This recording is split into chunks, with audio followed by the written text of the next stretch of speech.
दिनैहाय जोंनि United people's party liberal हान्जानिफ्राय उदालगुरियावहाय खौरांगिरि बिथांमोनजोंहाय जोंनि रादाय बिलाइनि सायाव सावरायलायनाय, सोंनाय फिननाय बा सुबुरुन लानायनि मोनसे हाबाफारि लानाय जायो।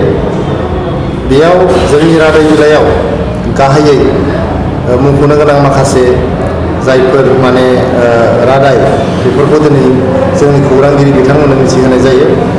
गिबियावनो जोंहा दान मोनथाम उन जोंनि देरहालांनाय बिजाथिफोरा गावनि बियाबाव थांनानै रायजोनि दरबार जनता दरबार जों जायखौ बुंदों बेखौ खालामहैनांगोन। दिनैनि थारिखआव रायजोफ्रा गावनि बिजाथिखौ नागिरनानै मोननो थाङा, सेन्देल फैथा जामलांजोबो, थेवबो बिथांमोनखौ लोगो मोना।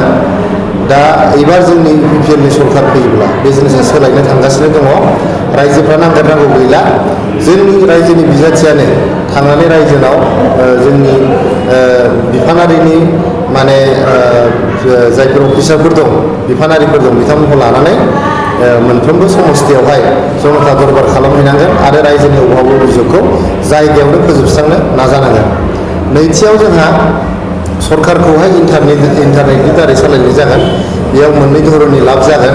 दिनैनि थारिखआव जोङो गावनि मोन्थायखौ बबेयाव मोनहैनांगौ, बबे मावख'आव थांबा मोनगोन बेखौ मिथिनो मोना। दा जोंनि मोनफ्रोमबो मबाइलावनो इन्टारनेट दङ। दा जोंनि जेसेबां 47 बिफानफोर फैगोन जोंनि BTR सरकाराव, मोनफ्रोमबो बिफाननि जे स्किमफोर दङ बेखौहाय मबाइलाव सेरबानो बिथांमोना अनलाइन एप्लाइ खालामनो हागोन। बेयाव मोनसे फिसा फिस दोननाय जागोन। दिनै थांलाय फैलाय हान्था मेलायाव, जानाय लोंनायाव बे स्किमखौ मोननो थाखाय गोबां रां बाहायनो गोनां जायो। दा बे रांखौ बाहायनांला। बे मोनसे 25 रां बा 50 रां मोनसे फिस दोननाय जागोन फर्मआव, आरो बेयो सरकारनि मोनसे रेभिनिउ बायदि खामानि होगोन। नोंथांमोना मिथिगौ, मोनसे गिदिर जोंहा रादाय दंबावो। मोनफ्रोमबो गावसुंथा हान्जानो, मोनफ्रोमबो सेल्फ हेल्प ग्रुपनो UPN सरकार फैयोबा 75,000 करि जोङो खनसे अनसुंथाइ होगोन, जाहाथे बिथांमोना मोनसे दाउनि फार्म खालामनो हायो, अमानि फार्म खालामनो हायो, बा थांनानै थानायनि माबा मोनसे राहा खालामनो हायो। जेबो जुदि मावाब्लाबो बेंकआव दोननानै बिथांमोना गावनि फिसाजो फिसालानि फरायनायाव रां नांगौ जायोबा बिनिफ्राय लांथ'नानै बाहायहैनो हागोन। न'खराव बेमार आजार जायोबा बिथांमोना बाहायथ'नो हागोन। दा बेबायदिजों मोनसे रांखान्थि जौगानायनि हाबाफारि लानो हागोन। फैगोन बोसोरबायाव जोङो बड'लेण्ड आवास जजनानि आन्दाराव गासै 1 लाखथा न' गोदानै जों होनाय जागोन। बियो PMAY बाहेरायावबो 1 लाखथा न' जोङो बेखौ होगोन। आरो बे न'नि थाखाय खुनु ID नाम्बार नांनाय जानाय नङा, खुनु जोंनो आधार कार्ड नांगौ जानाय नङा। जोंनि ग्राम सभाया गामियाव मेल खुंनानै सोर गरिबसिन मानसि बे मानसिनो होयोब्लानो बेखौनो BTR गभर्नमेन्टआ गनायनानै बै मानसिनो न'खौ होनाय जागोन। बेजों लोगोसे जोंहा आइजोफोरनि थाखाय मोनसे बड'लेण्ड आइजो आयग होननाय मोनसे जों बानायनाय जागोन। बेजोंहाय आइजोफोरनि मोनथाय, आइजोफोरनि जौगानाय बेखौ रैखाथि होनाय जागोन आरो बेखौ गोख्रोङै हाबाफारि लानाय जागोन। लोगोसेयै जोङो जिहेतु BCDCखौ थानो नंला, BCDCखौ बोखारनानै भिलेज काउन्सिल खालामनाय जासिगोन। भिलेज काउन्सिलाव जोंहा खाजोना खांनायनि आरो मोनसे गामियारि कर्ट बायदि बियो हाबा मावगोन। फिसा फिसौ दावराव दावसिखौ फोजोबस्रांनो गामियावनो खालामनो हागोन, थानायाव थांनांनाय नङा, कर्टआव थांनायनि नङा। जोबोद इजियैनो बेखौ गामि लेभेलावनो फोजोबनायनि मोनसे बेब'स्था खालामनाय जागोन। आरो बिथांमोना खाजोना खांनो हागोन, न'नि खाजोना, साइकेलनि खाजोना, बा गामियाव फिसा फिसौ बिलोफोर थायोबा बेखौ दाद होनाय, बेबायदि खामानि मावनानै बिथांमोना रेभिनिउ जेनेरेट खालामनानै गावनि ओनसोलनि जौगानायनि हाबा मावनो हागोन। बे भिलेज काउन्सिलाव आइजोफोरनि थाखाय 33% रिजार्भेसन जोङो दोननाय जागोन। बेजों लोगोसे जोंहा जायफोर आइजोफोर जोंहा देरहानानै फैगोन BTR गभर्नमेन्टआवहाय, बेजों लोगोसे 2 मिनिमाम आइजोफोरनो जोङो नमिनेटेड MCLA केन्डिडेट जों होनाय जागोन। बेजों लोगोसे जोंहा माइन'रिटि आरो इन्डिजिनियास फेथ होननाय मोनसे डिपार्टमेन्ट फैगोन। बे डिपार्टमेन्टनि गेजेरजों जोङो मोनसे माइन'रिटि डेभेलपमेन्ट बर्ड दानाय जागोन आरो माइन'रिटि जोंनि सुबुंफोरनि गोख्रै जौगाथायनि जोङो खामानि मावनाय जागोन।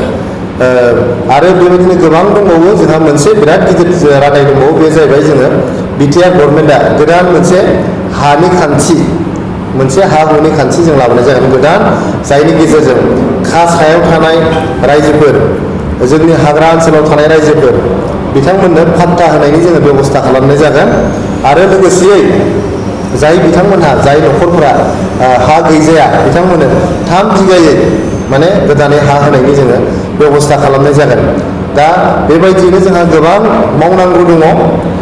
लोगोसेयै जोंहा मोनसे निति आयोग बायदि मोनसे जोंहा फसंथान जागोन। बे फसंथाननि नामा जाहैबाय beta, Bodoland invention and ट्रान्सफरमेशन agency, बेखौ खालामनाय जागोन।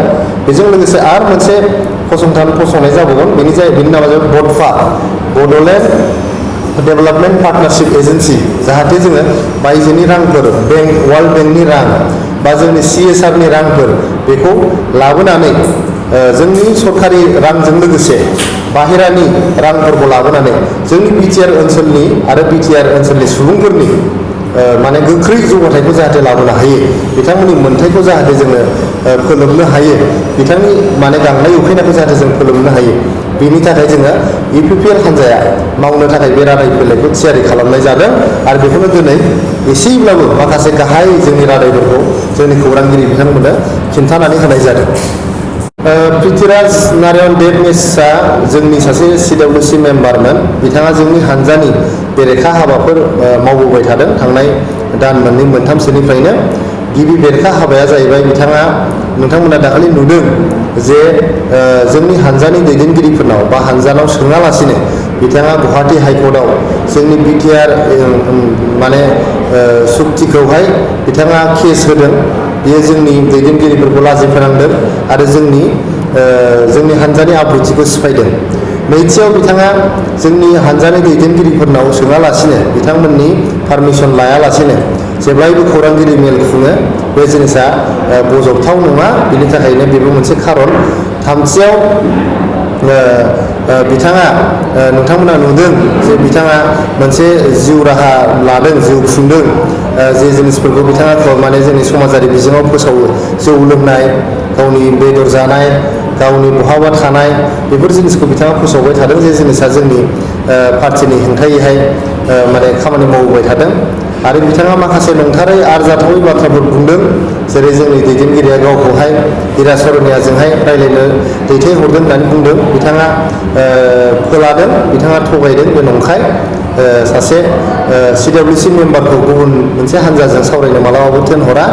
जोंहा दैदेनगिरिफोर दं, गोबां मुंदांखा जोंहा गिदिर दैदेनगिरिफोर दं, बिथांमोना थांगौमोन सावरायनांगौबा। बिनि बादैबो नोंथांमोना मिथियो, हिरा सरनियाया मोनसे अबर'नि राजखान्थि खालामो आरो जोंनि हान्जानि दैदेनगिरिफ्रा बांसिनानो बर'फोरनि सोमावसारनायनिफ्राय ओंखारबोनाय दैदेनगिरिफोर। गतिके मोननै मिरुनि सानस्रिजों गोरोबलायनाय माब्लाबो फैया। बिथाङा गुबुन मोनसे मिरुआव आरो जोंनि दैदेनगिरि बा जोंनि हान्जाया गुबुन मोनसे मिरुआव, बे गोरोबलायनाय मालाबाबो फैया। बिथाङा थगायदों, बिथाङा नंखाय बाथ्रा बुंदों आरो बियो हान्जानि माने बेरेखा हाबा मावनायनि थाखायनो बिथांखौ हान्जानिफ्राय माने दिहुनहरनाय जाबाय, अरायनि थाखाय बिथांखौ दिहुनहरनाय जाबाय। आरो आं बुंनो लुबैयो, बिथाङा सासे उन्दै मानसि, दासो 22 बोसोरनि सासे बियो लाइमोन। बिथाङा बे उन्दै बैसोआवनो माने जाफुंसारनायनि थाखाय जोबोद गुसुं लामा हान्थिनो नागिरदों। साक्सेसनि थाखाय बिथाङा सर्टकाट मारिनो नागिरदों। बेखौ खालामनो नाङा। बिथाङा सासे माने स्मार्ट मानसि, इन्टेलिजेन्ट मानसि। बिथाङा जुदि गोब्राब हाबा मावोबा आरो साक्सेस जानो थाखाय गावखौ बावसोमोब्ला हयथ' इयुनाव बिथाङा साक्सेस जालांगोन। नाथाय बिथाङा आब्रुथिजों सोलिनांगोन, गाहाम लामा हान्थिनांगोन, अब्लासो बिथाङा साक्सेसनि मोखांखौ नुगोन एबा जाफुंसारनायनि मोखांखौ नुनो हागोन। जोङो बे बिसायख'थि रादाय बिलाइखौ जोंनि बिसायख'थि फोसावनाय लोगो लोगो रादाय बिलाइखौबो फोसावगोन। मानो होनबा जोंनि रादाय बिलाइआ एकदम गासिबो थियारि जानानै दंखाजोबो, थाग थियारि जानानै दंजोबो। बेखौ फोसावनांसिगौल'।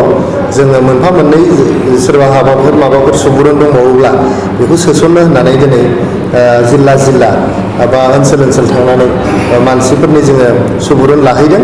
आरो माने आरजाथाव सुबुरुनफोरखौ बा गनायथाव सुबुरुनफोरखौ जोङो जोंनि रादाय बिलाइयाव सोसननानै लागोन। आरो बेखौ मोनसे रायजोनि रादाय बिलाइ, बे खालि जोंनि UPPLनि रादाय बिलाइ नङा, रायजोनि रादाय बिलाइ खालामनाय जागोन। जोंनि गरिब दुखिया रायजोफोरनि रादाय बिलाइ खालामनाय जागोन। आरो बेखौ मोगथां महर होनो जोङो नारा नाथा नाजाथारगोन। दासिमाव 150टा रादायफोर दङ जोंहा।